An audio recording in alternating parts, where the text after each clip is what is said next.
his lucky cufflinks. "Go away, Del," Rodney screamed. "I'm busy being a Roman general." "A Roman what?" Dell's voice came through the wood. "I knew you were a bit weird, Rotters, but that's taking the biscuit. Anyway, tell the policewoman in there that the taxman's downstairs if she wants to arrest someone useful."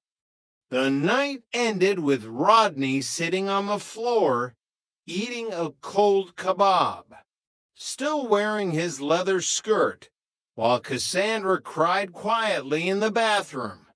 The memory baggage wasn't unloaded, it was just heavier, and now it was wearing a uniform. Chapter 11, The Sultan and the Brush. The lowest point of their return to trading came when Mickey Pierce decided to play his most elaborate prank yet. It started with a phone call to the managing director. A voice, thick with a Fox-Brunian accent, claimed to be a Sif Hazen, a representative of the Sultan of Brunei. "His Highness has seen your advertisement in the Peckham Echo," the voice said. "He is very impressed with your party planning." Rodney, desperate to prove his worth as the new boss, took the bait hook, line, and sinker. The Sultan of Brunei. "Well, yes, we are quite selective, but I'm sure we can accommodate His Highness." "Excellent. He wishes to fly you to Brunei. He has recently purchased a 3-wheeled van and needs a consultant to show him how to start it on cold mornings." Dell, listening in on the extension, was already calculating the airfare and the potential for selling the Sultan a crate of designer sunglasses. "Ask him if he needs any electronic organizers, Rodney. Tell him we have a vibrant consignment." "Shut up, Dell," Rodney hissed. The prank went on for days. Rodney spent his entire savings on a book called Etiquette for Royalty and practiced bowing in front of the hallway mirror. He even tried to learn a few words of Malay, which resulted in him accidentally telling the milkman that his cat was a majestic pineapple. The reveal happened in the Nag's Head. Rodney arrived in his best suit, carrying a folder full of consultancy proposals, only to find Mickey Pierce and the rest of the gang wearing cardboard crowns and singing "Oh, Sultan of Peckham." The laughter followed Rodney all the way home. It was a stinging reminder that in the eyes of the world, he was still the plonker with the suitcase. Chapter 12, The Phoenix Stirs. Despite the humiliation of the Sultan, the Ravel disaster on Gold Rush, and the crushing weight of the tax debt, a strange thing began to happen in Nelson Mandela House. Del Boy didn't give up. He spent his nights in the office, the kitchen table, surrounded by ledgers and half-drunk cups of tea, plotting their comeback. He was a man possessed.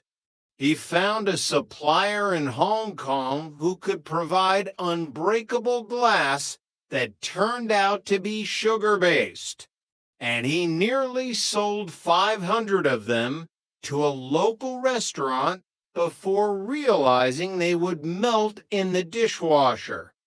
"It's a minor setback, Raquel," he insisted. "We're pivoting. We're transitioning into ephemeral art." Rodney, watching his brother's tireless energy, felt a spark of the old trotter spirit. He realized that the money hadn't been the most important thing. The thrill of the chase, the constant, desperate, and often ridiculous attempt to stay one step ahead of the world was what kept them alive. You know, Del, Rodney said one evening as they shared a bottle of cheap cider on the balcony, looking out over the flickering lights of the estate. We're pretty good at this. At what? Being bankrupt. No, at surviving. We've been millionaires and we've been paupers. And we're still the same to idiots in a yellow van. Del smiled, his gold tooth catching the light. Idiots, speak for yourself. Rodney, I'm a high-flying consultant. And you? You're the managing director of a world-renowned trading empire. He raised his glass to the future, Rotters, to the next big one. To the next big one, Rodney echoed. The Peckham Phoenix hadn't just flown, it had crashed, burned, and was now dusting itself off, ready for another go.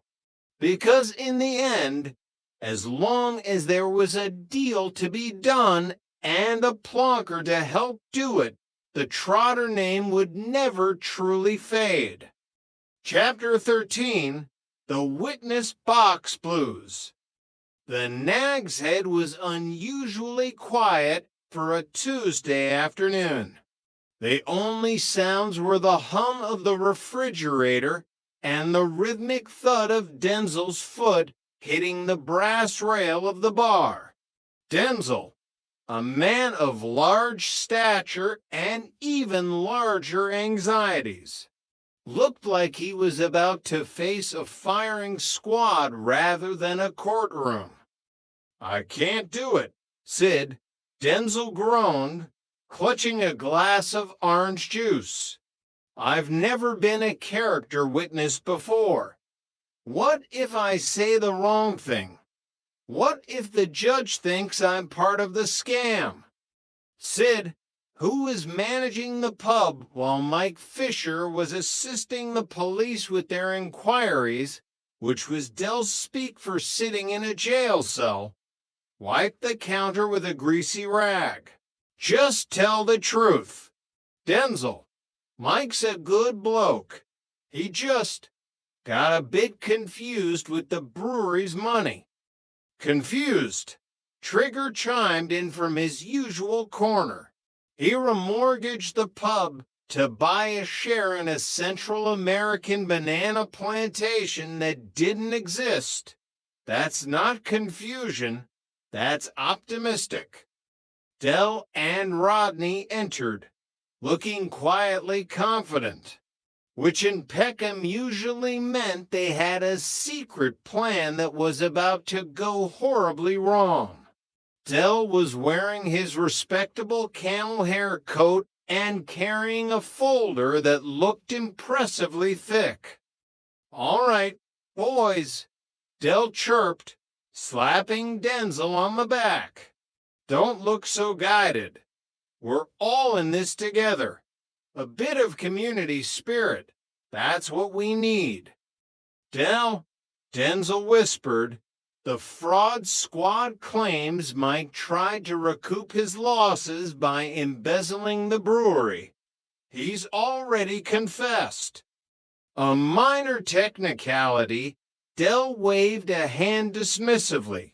He was under duress, the pressure of the stock market crash. We'll go in there, give him a glowing character reference, and he'll be back pulling pints before you can say bonjour. I hear voices, Trigger said suddenly. The pub went silent. Everyone looked at Trigger. What voices?